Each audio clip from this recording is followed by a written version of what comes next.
ओम श्री स्वामी समर्थ। ओम नमः शिवाय। ओम महालक्ष्मे नमः। प्रिय भक्तांनो, आज आम्ही तुम्हाला एक कथा सांगत आहोत। ही कथा ऐकल्याने तुमच्या जीवनात सुख, संपत्ती आणि धनाचा वर्षाव होईल। चला कथा सुरू करूया।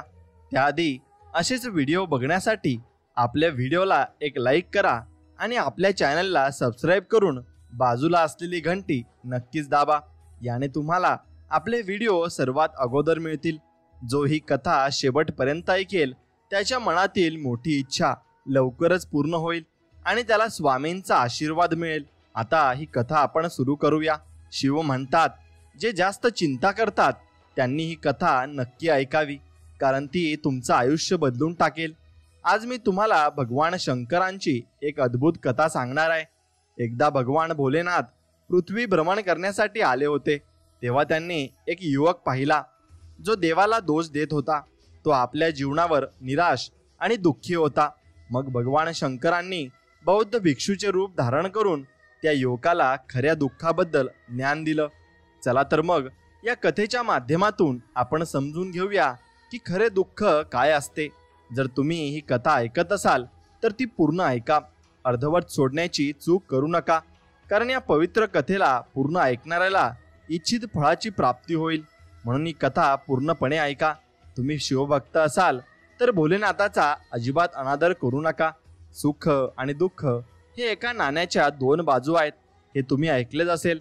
सुख आणि दुःख आपल्या जीवनात सतत येत असतात आणि आपल्याला वाटतं की आपल्या जीवनात हजारो दुःख आहेत, हजारो समस्या आहेत। परंतु जर तुम्ही वास्तवात पाहिलं आणि हे नीट समजून घेतलं तर तुम्हाला कळेल की आपल्या जीवनात फक्त एकच खरे दुःख आहे। या कथेच्या माध्यमातून आपण त्या दुःखाबद्दल जाणून घेऊ आणि त्याचं निराकरण काय आहे तेही आपण या कथेच्या शेवटी समजू शकतो। एकदा एक गावात सोनू नावाचा एक व्यक्ती राहत होता। तो खूप आळशी होता आणि आपल्या जीवनावर निराश होता, कारण त्यानं आतापर्यंत आपल्या जीवनात काहीही साध्य केलं नव्हतं। तो काहीच करत नव्हता। त्याच्या घरच्यांनाही त्याच्या या वागण्यामुळे खूप त्रास होत होता। ते त्याला बाहेर जाऊन काहीतरी चांगलं काम करण्यास सांगत होते, चांगली नोकरी शोधण्याचा सल्ला देत होते, परंतु तो त्यांचं काहीही ऐकत नव्हता। घरचे त्याला इतरांचे उदाहरण देऊन टोमणे मारत, त्याच्यावर वेगवेगळे प्रकारे बोलत असत, परंतु त्याला काही फरक पडत नव्हता।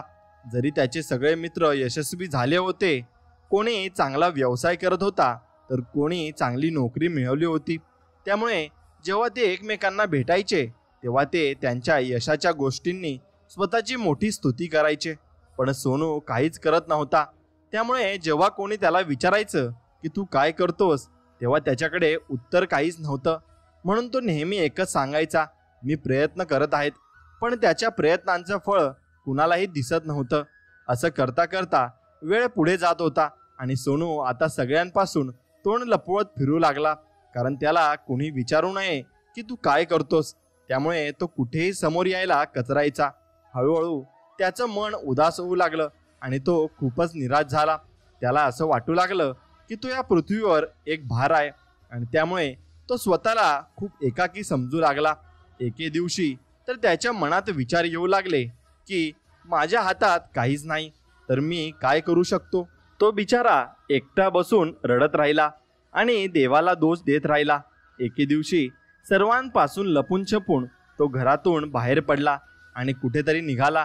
त्यावेळी त्यानं रस्त्यात पाहिलं की एक बौद्ध भिक्षू लोकांना प्रवचन देत होते। त्या प्रवचनात ते दुःखावर चर्चा करत होते। सोनू काही वेळासाठी तोंड लपवून तिथेच उभा राहिला, जेणेकरून कोणी त्याला पाहू नये। तो शांतपणे त्या भिक्षूंच्या बोलणं ऐकत होता। बौद्ध भिक्षू प्रवचनात सगळ्यांना सांगत होते की दुःख आपल्या जीवनाचा सर्वात मोठा साथीदार आहे। दुःख आपल्याला आपल्या जीवनाबद्दल समजावून सांगतं आणि आपल्याला योग्य पद्धतीने जगण्याची शिकवण देतं। दुःख आपल्या गुरुसारखं आहे, ज्याच्याकडून आपल्याला शिकायला हवं। तुम्ही जर इच्छित असाल तर तुमच्या जीवनातील दुःखाला गुरु बनवू शकता आणि त्याच्याकडून शिकू शकता, किंवा तुम्ही दुःखात बसून फक्त रडू शकता, पण त्यातून तुम्हाला काहीच मिळणार नाही। उलट तुम्ही दिवसेंदिवस अधिक कमजोर आणि निराश होऊ लागाल. सोनू लपून लपून त्या बौद्ध भिक्षूंचं सगळं ऐकत होता. जेव्हा उपदेश संपला तेव्हा तो भिक्षूंच्या जवळ गेला, त्यांना प्रणाम केला आणि म्हणाला, हे महात्मा, तुम्ही काही वेळापूर्वी दुःखाला गुरु म्हणत होतात. तुम्ही म्हणत होतात की दुःखातून शिकायला हवं आणि त्याला गुरु बनवायला हवं. पण मी माझ्या दुःखांमुळे खूप त्रस्त आहे, माझ्या जीवनामुळे खूप निराश आहे. म्हणून मी आत्तापर्यंत जे दुःख झेललं आहे त्यातून मला असं कधीच वाटलं नाही की ते मला काही शिकवत आहे. उलट मला असं नेहमी वाटतं की दुःख मला पीडा देतं, वेदना देतं. सोनू पुढे म्हणाला, दुःखाची वेदना खूप भयंकर असते. असं वाटतं की आता या दुःखानंतर आपलं जीवन संपेल. यानंतर सोनू अजून म्हणाला की आता मला काहीच मिळणार नाही. इतकंच काय, मरण देखील याच्या पुढे कमी वाटतं. जेव्हा लोक टोमणे मारतात आणि विचारतात की तू काय करतोस, तेव्हा मनाला खूप ठेच पोहोचते आणि मी त्यांना काही सांगू शकत नाही. सोनूच्या या सगळ्या गोष्टी ऐकून तो बौद्ध भिक्षू हसत म्हणाले, बाळा, तुला नक्की काय दुःख आहे आणि तू दुःखाबद्दल अशा गोष्टी का बोलत आहेस? सोनूने त्याच्या आयुष्यात घडलेल्या सगळ्या गोष्टी त्यांना सांगितल्या आणि विचारलं, हे महात्मा, तुमच्याकडे माझ्या दुःखाचा काही उपाय आहे का? हे ऐकून बौद्ध भिक्षू हसले आणि म्हणाले, बाळा, जेव्हा तुझ्या जीवनात खरं दुःख येईल तेव्हा माझ्याकडे ये, मी तुला त्याचा नक्कीच उपाय सांगेन. हे ऐकून सोनू थोडा अचंबित झाला. त्याला कळेना की त्याने आत्तापर्यंत जे दुःख झेललं आहे ते खरं दुःख नाही का? त्याने जेवढी वेदना, टोमणे आणि संकट सहन केली ते खरं दुःख नव्हतं का? आता त्याच्या मनात विचार आला की जेव्हा माझे स्वतःचे लोक मला समजू शकले नाहीत तेव्हा हे बौद्ध भिक्षू मला काय समजवणार? असं विचार करत तो तिथून निघून गेला. सतत लोकांचे टोमणे ऐकून आणि त्रास सहन करून सोनू खूप थकला होता. त्याचं मन खूप निराश झालं होतं. त्यामुळे त्यानं ठरवलं की आता तो काहीतरी करून दाखवेल. त्याने आपल्या वडिलांकडून थोडे पैसे घेतले आणि त्या पैशांनी एक व्यवसाय सुरू केला. त्याचे वडील खूप आनंदी होते की कमीत कमी माझा मुलगा काहीतरी करण्याचा प्रयत्न करत आहे. पण त्या व्यवसायात सोनूला काही यश मिळत नव्हतं, ज्यामुळे तो खूप निराश झाला. त्याला काही कळत नव्हतं की आता त्याने काय करावं आणि त्याचा व्यवसाय कसा वाढवावा. त्यावेळी त्याच्या वडिलांनी त्याला म्हटलं, बाळा, काही हरकत नाही, असं जो प्रयत्न करत राहा, आज नाही तर उद्या तुला नक्कीच यश मिळेल. सोनूनं आपल्या वडिलांचं ऐकलं आणि आपल्या व्यवसायात अधिक मेहनत घालू लागला. हळूहळू त्याला यश मिळायला लागलं आणि मग त्याने वेग पकडला. बघता बघता फक्त 3 वर्षात सोनू एक मोठा व्यापारी झाला. आता त्याच्याकडे पैशाची काहीच कमी नव्हती. जे लोक आधी त्याला नापसंतीने बघायचे ते आता त्याला आदराने पाहू लागले. त्यांचे कर्तव्य आणि प्रयत्नांची सर्वत्र प्रशंसा होऊ लागली. त्याचे आई वडील देखील आता खूप आनंदी होते आणि त्यांच्या मुलाच्या यशामुळे ते अत्यंत समाधानी होते. हळूहळू सोनूचे मित्रही भरपूर वाढू लागले. त्यांच्या मित्रांनी सोनूला सल्ला दिला की त्याने आपला व्यापार आणखी वेगाने वाढवावा आणि त्याला विस्तारावा. जेव्हा तू आज या नगरातील सर्वात मोठा व्यापारी आहेस तेव्हा तू किती आनंदी आहेस आणि सगळे लोक तुझ्या सोबत आहेत. आता कल्पना कर की जर तू या राज्यातील सर्वात मोठा व्यापारी बनलास, मग तर तुझ्याकडे लोकांची रांग लागेल. लोक तुझ्याशी भेटण्यासाठी वेळ काढतील. इतकंच काय, या राज्याचा राजा देखील तुझ्याशी भेटायची इच्छा व्यक्त करेल आणि तुझी प्रशंसा करेल. जर कधी आवश्यकता पडली तर राजा देखील तुझ्याकडून उधार घेण्यासाठी नक्की येईल. सोनूला त्याच्या मित्राचा हा सल्ला खूप आवडला. त्याने विचार केला की माझे मित्र बरोबर सांगत आहेत, मला माझा व्यापार अजून मोठा करायला हवा आणि त्याचा विस्तार करायला हवा. तेव्हाच तर सगळ्यांना माझ्याबद्दल कळेल आणि प्रत्येक जण मला ओळखेल. त्याने वेळ न घालवता आपला सगळा वेळ आणि ऊर्जा त्याच्या व्यापारात अधिक मेहनत करण्यात घालवायला सुरुवात केली. पण यावेळी त्याच्यामध्ये धीर नव्हता. त्यामुळे त्याने काही अयोग्य पाऊल उचलली जेणेकरून त्याचा व्यापार जितक्या लवकर होईल तितका मोठा होईल. त्याने अनेक लोकांकडून मोठ्या प्रमाणात कर्ज घेतले, ज्यामुळे त्याच्यावर खूप मोठं कर्ज झालं. आणि इतकंच नव्हे, तो इथेच थांबला नाही. अधिक नफा कमविण्याच्या नादात त्याने आपल्या मालाची गुणवत्ता देखील खराब केली, ज्यामुळे आता त्याच्या उत्पादनात ती चांगली गोष्ट उरली नाही जी आधी होती. परंतु सोनू आपल्या मित्राचा ऐकत राहिला आणि जसं त्याचे मित्र सांगायचे तसंच तो करत गेला. इतकंच नाही, त्याने आपला व्यापार अधिक तीव्रतेने वाढवण्यासाठी इतर छोट्या व्यापाऱ्यांविरुद्ध कट रचण्यासही सुरुवात केली. त्यामुळे आता त्याच्या मनात पहिल्यासारखा तो शांतपणा नव्हता. त्याला रात्री झोप लागत नव्हती. त्याच्या मनात सतत फक्त एकच विचार चालू होता की त्याचा व्यापार संपूर्ण राज्यभर कसा पसरवावा आणि तो राज्यातील सर्वात मोठा व्यापारी कसा बनावा. तो दिवस रात्र फक्त याच मेहनतीत गुंतलेला होता की त्याचा व्यापार लवकरात लवकर मोठा होईल. जरी त्याच्याकडे आता सगळं काही होतं, संपत्ती, चांगलं घर, गाड्या, नोकर चाकर आणि सर्व सुखसोयी, तरी तो या गोष्टींचा आनंद घेऊ शकत नव्हता. कारण त्याचं संपूर्ण लक्ष फक्त आपल्या व्यापाराच्या उन्नतीकडे लागलं होतं. एके दिवशी सोनू आपल्या रथावर बसून एका मार्गावरून जात होता. तेव्हा त्याला वाटेत त्या गुरूंचा आश्रम दिसलं. ते पाहून तो बौद्ध भिक्षूंच्या जवळ गेला आणि म्हणाला, हे महात्मा, तुम्ही मला सांगितलं होतं की जेव्हा माझ्या जीवनात खऱ्या दुःखाचा सामना होईल तेव्हा मी तुमच्याकडे यावं, म्हणूनच मी आज इथे आलो आहे. सोनू म्हणाला, आज मी खूप दुःखी आहे. मी रात्री झोपू शकत नाही. माझ्याकडे सर्व काही असूनही मी त्याचा आनंद घेऊ शकत नाही. त्याने आपल्या सगळ्या भावना एक एक करून त्या बौद्ध भिक्षूंना सांगितल्या. त्यावर बौद्ध भिक्षू म्हणाले, बाळा, जेव्हा तू पहिल्यांदा आला होतास तेव्हाही तू खूप दुःखी होतास, पण तेव्हा तू तुझ्या दुःखातून काय शिकलास? यावर सोनू म्हणाला, हे महात्मा, जेव्हा मी माझ्या आयुष्यात काहीच करू शकत नव्हतो तेव्हा मी माझ्या दुःखातून हे शिकलो की फक्त विचार करण्याने काही होणार नाही. त्यासाठी आपण काहीतरी करायला हवं. फक्त कर्म करणं आपल्याला यशस्वी करत नाही, तर त्या कर्माला योग्य मार्ग देणं आपल्याला यशस्वी करतं.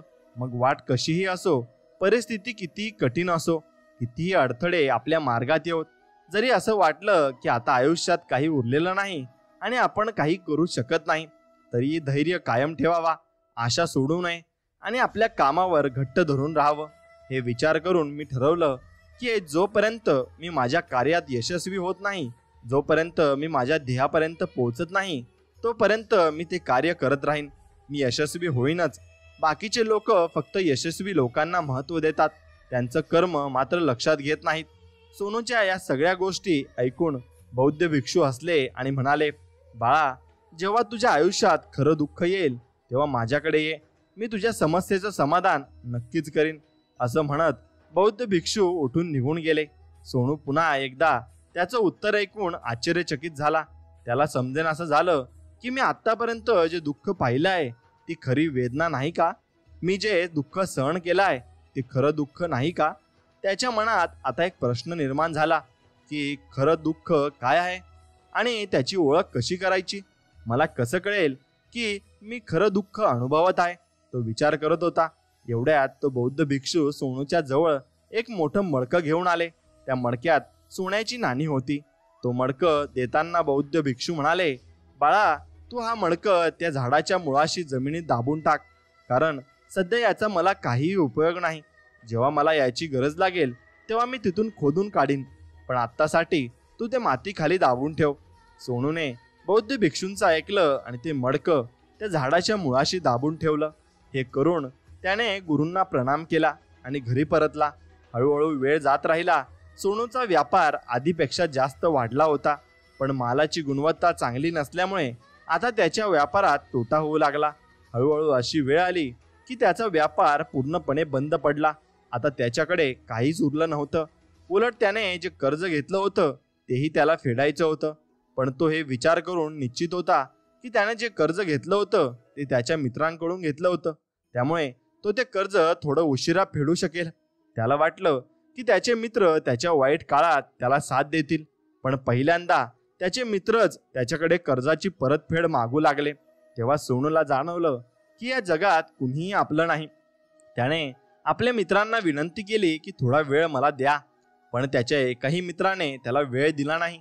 उलट त्याला धमक्या देऊ लागले की जर कर्ज फेडलं नाही तर त्याचा जीव घेतील. हे ऐकून सोनू खूपच आश्चर्यचकित झाला.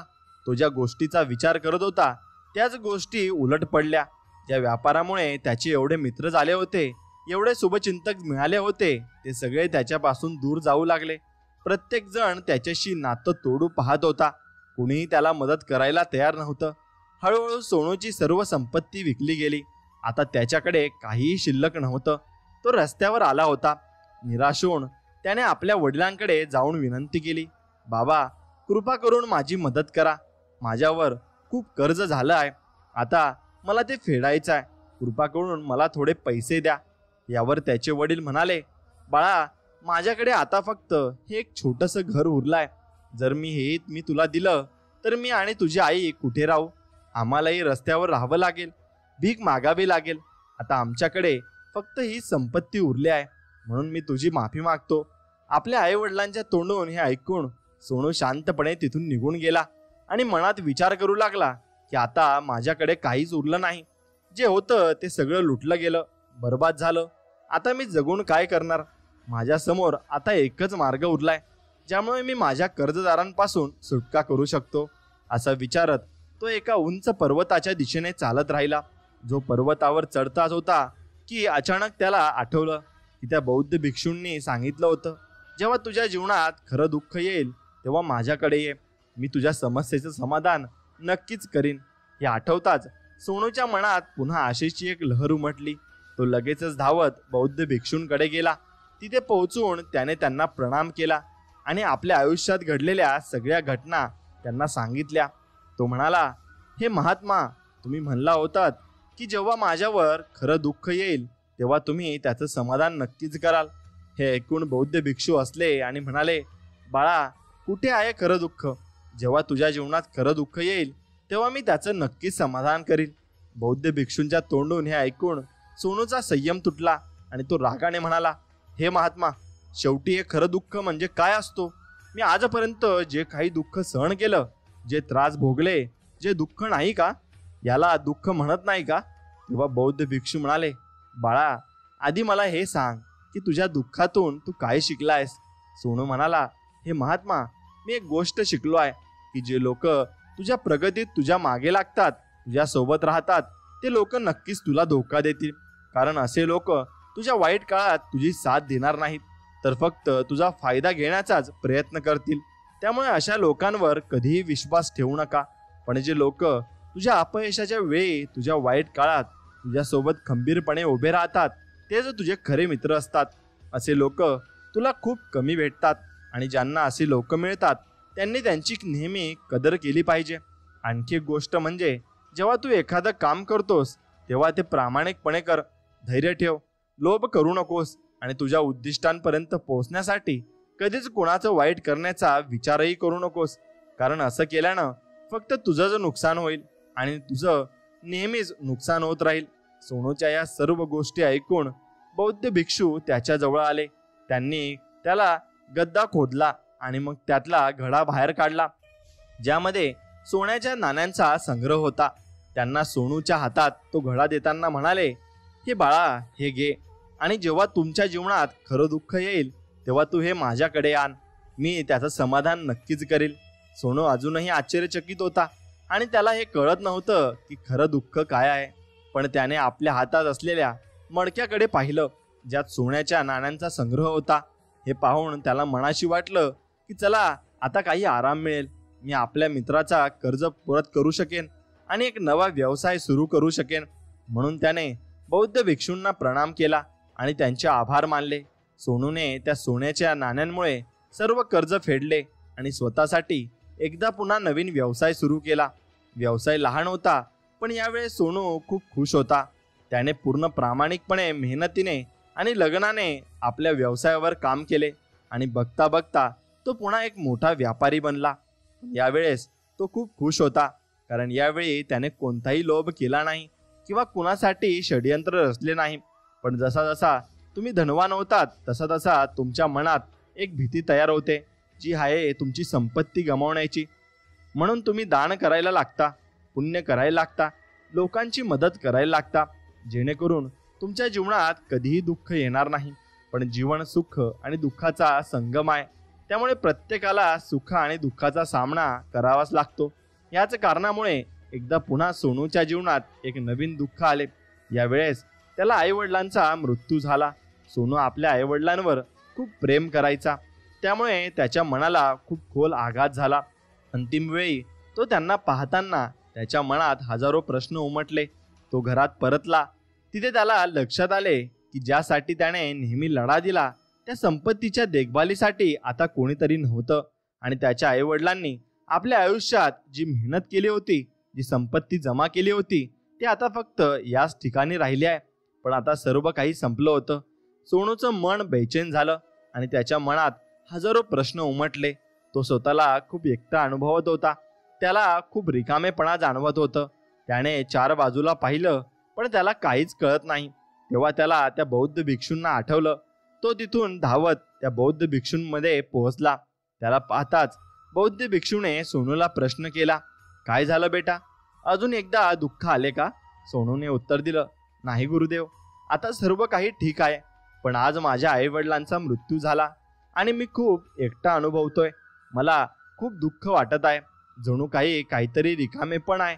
तेव्हा बौद्ध भिक्षू सोनूला म्हणाले, बाळा, यामध्ये दुःख होण्यासारखी काय गोष्ट आहे? हेच तर जीवन आहे, ज्यामुळे आपण आपल्या जीवनाला तुकड्यात तुकड्यात जगतो आणि आपली चेतना कधीच एकत्रित होत नाही. आपण कधीच एक जागी विचार करू शकत नाही, समजून घेऊ शकत नाही आणि आपली ऊर्जा शक्ती ही पूर्णपणे विखुरलेली असते. आजच्या काळात तर आपल्याकडे एक क्षणासाठी सुद्धा थांबून स्वतःकडे पाहण्याची, स्वतःला समजून घेण्याची वेळ नाही. वास्तविकता अशी आहे की प्रत्येकजण आपल्या जीवनभर दुःखाचे रडगाणे गात असतो. त्याचा उपाय शोधण्याचा प्रत्येक शक्य प्रयत्न करतो. पण ज्याला आपण दुःख समजतो ते दुःख आहेच का? तर त्याचे समाधान तुम्हाला कुठून मिळेल? हे तर परिस्थिती आहेत ज्यामुळे आपण आपल्याला दुःखीत समजतो, आपल्याला त्रासात समजतो. जसे आपण एक परिस्थितीमधून बाहेर येतो तसंच दुसऱ्या परिस्थितीत अडकून राहतो. ज्या प्रकारे आपण पहिल्या समस्येचा सामना करतो तसा आपण दुसऱ्या समस्येचा सामना करत राहतो. आणि जेव्हा आपण या परिस्थितीवर मात करणे सोडतो, जेव्हा आपल्याला वाटते की आता काहीच मार्ग शिल्लक नाही, तेव्हा आपल्यासमोर एकच मार्ग उभा राहतो आणि तो म्हणजे मृत्यू. पण हा काही उपाय नाही, हा काही मार्ग नाही. म्हणजे जर तुम्ही खरोखरच तुमच्या समस्येचे समाधान तुम्हाला हवे असेल तर तुम्हाला तुमच्या ऊर्जाला एकत्रित करणे शिकावे लागेल. तुमची ऊर्जा या संसारात पुन्हा एकत्र करा आणि एक करा आणि स्वतःवर लक्ष केंद्रित करा. मृत्यूपूर्वी स्वतःला ओळखा, स्वतःला जाणून घ्या, स्वतःला विखरू देऊ नका.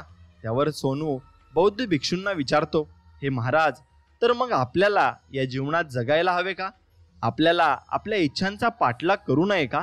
त्यावर बौद्ध भिक्षू सोनूच्या या प्रश्नाचे उत्तर देताना म्हणतात, आपल्याला कोणाशीही ओढ ठेवू नये. आपल्या इच्छांना मारून टाकावे लागेल. आपल्याला संपत्ती जमा करू नये. कारण मनुष्याची इच्छा, कामना आणि वासना एक धबधबा असतात ज्यावर कोणाचंही नियंत्रण नसतो, फक्त त्याकडे पाहण्याशिवाय आणि चिंतेत राहण्याशिवाय. पण जेव्हा तुम्ही स्वतःवर लक्ष केंद्रित करू लागला तेव्हा तुम्ही स्वतःला ओळखता, समजता, तेव्हा तुम्हाला यावर नियंत्रण मिळवता येते. तुमच्या इच्छाही तुमच्या वशात येऊ शकतात आणि मग तुम्हाला हवे असल्यास तुम्ही या इच्छांची पूर्तता करू शकता. गुरुदेवांच्या या सर्व गोष्टी ऐकून सोनूने गुरुदेवांना सांगितले, हे महाराज, तुमचे खूप खूप धन्यवाद. तुम्ही आज माझ्या सर्वात मोठ्या समस्येचे समाधान केले आहे. मी आजपासून स्वतःला एकत्रित करण्याचा प्रयत्न करेल. गुरुदेव म्हणतात, मनुष्याच्या शरीरात खूप ऊर्जा आहे, खूप शक्ती आहे, पण ती बेकार कामात वाया जाते, ज्यामुळे आपले जीवनही बेकार गोष्टींमध्ये जातं. पण आपण कधीच यावर लक्ष देत नाही. आपली ऊर्जा केंद्रित करण्यासाठी कधीच विचार करत नाही, आपल्यावर कधीच लक्ष केंद्रित करत नाही. आपले जीवनही काहीसे असेच आहे. आपण आपल्या जीवनात नेहमीच ईश्वराला प्रश्न विचारत असतो की आमच्या जीवनात इतका दुःख काय? सर्वात मनात हा प्रश्न निघतोच आणि याचं उत्तर असं आहे की देवाला हे हवे आहे की आपण आपल्या जीवनाच्या अंतिम दुःखापर्यंत पोहोचू आणि त्या खोलापर्यंत जाऊ, जिथे आपल्याला हे लक्षात येईल की आपण अद्याप स्वतःला पूर्णपणे ओळखले नाही, स्वतःला समजून घेतलेले नाही. मानवाच्या शरीरात ती ऊर्जा आहे, जी शक्ती आहे, त्याबद्दल आपल्याला अजून माहिती नाही. आपण स्वतःला एकत्रित करू शकतो, स्वतःवर नियंत्रण मिळवू शकतो, परंतु आपण आपल्या या ऊर्जाचा व्यर्थ उपयोग करतो आणि बेकार गोष्टीत वाया घालवतो, ज्यामुळे आपण स्वतःला कधीच ओळखू शकत नाही आणि ना कधी स्वतःवर नियंत्रण मिळवू शकतो. परंतु जर तुम्हाला स्वतःला ओळखायचं असेल, स्वतःला समजून घ्यायचं असेल, तर आधी तुम्हाला स्वतःला पूर्णपणे एकत्रित करावं लागेल, म्हणजे ध्यान लावायचं आहे. ध्यानाच्या माध्यमातून तुम्ही आपल्या दुःखांच्या समस्या सोडवू शकता आणि तेव्हाच तुम्ही स्वतःला ओळखू, समजून घेऊ शकाल आणि आपल्या जीवनातील प्रत्येक दुःखाचे समाधान देखील तुम्ही करू शकता. ध्यान करणे ही एक प्राचीन साधना आहे जी मन शांती करण्यासाठी आणि एकाग्रता वाढवण्यासाठी केली जाते. हे शतकानुशतके भारतात प्रचलित आहे आणि याचा उद्देश व्यक्तीला अंतर्गत शांती आणि संतुलन प्राप्त करणे आहे. ध्यान केवळ मानसिक आरोग्यासाठी फायदेशीर नाही तर आत्मसाक्षात्काराचा मार्ग देखील प्रदान करते. ध्यानाचे महत्त्व भरपूर आहे. ध्यान मनाला स्थिर करते आणि आपल्याला आपल्या विचारांवर नियंत्रण ठेवण्यात मदत करते. ते तुम्हाला वर्तमान क्षणात जगण्यास आणि तणाव व चिंता कमी करण्यास मदत करते.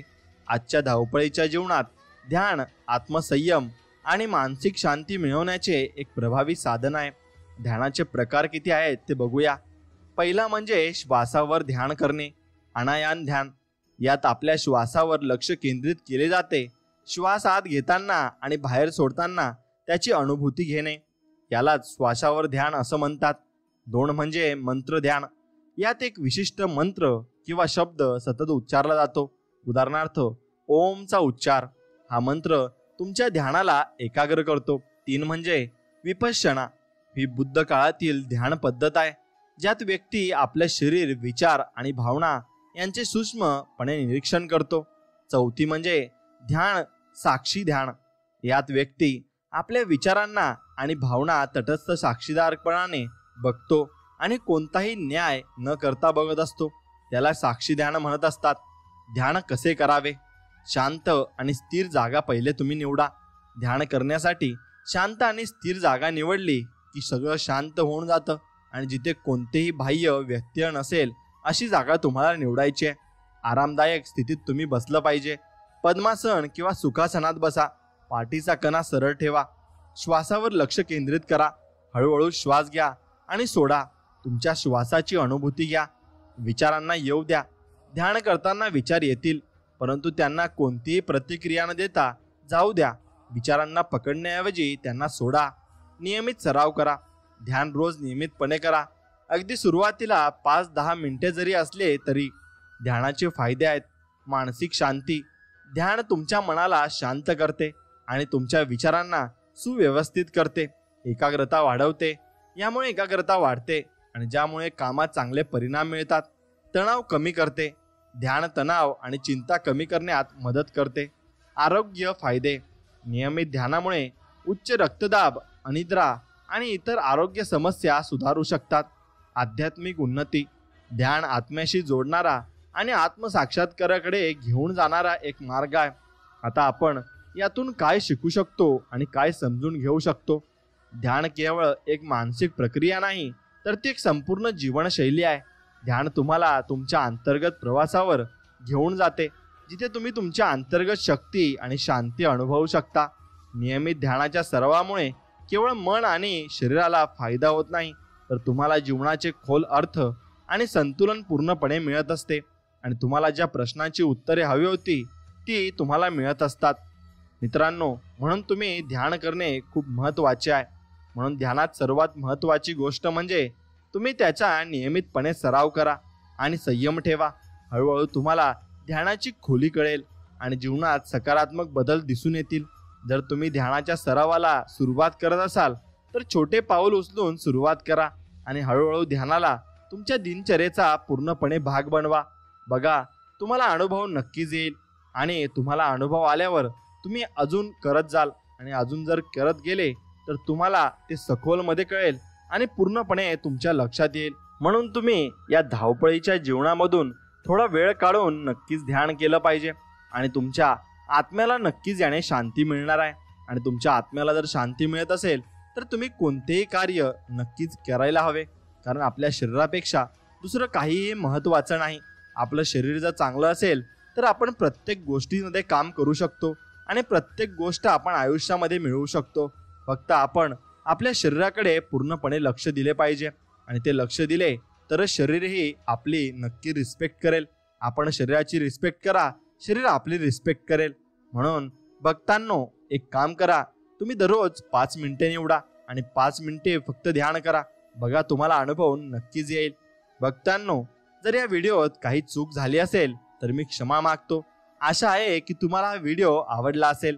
जर तुम्ही शिवांचे खरे भक्त असाल तर चॅनलला सबस्क्राईब करा आणि व्हिडिओला लाईक करा आणि कमेंटमध्ये हर हर महादेव, ओम नमः शिवाय, श्री स्वामी समर्थ, ओम लक्ष्मी नमः असं नक्कीच टाईप करा. चला तर मग भेटूया नवीन एक व्हिडिओमध्ये. तोपर्यंत जय श्रीराम, श्री स्वामी समर्थ, जय जय स्वामी समर्थ. धन्यवाद.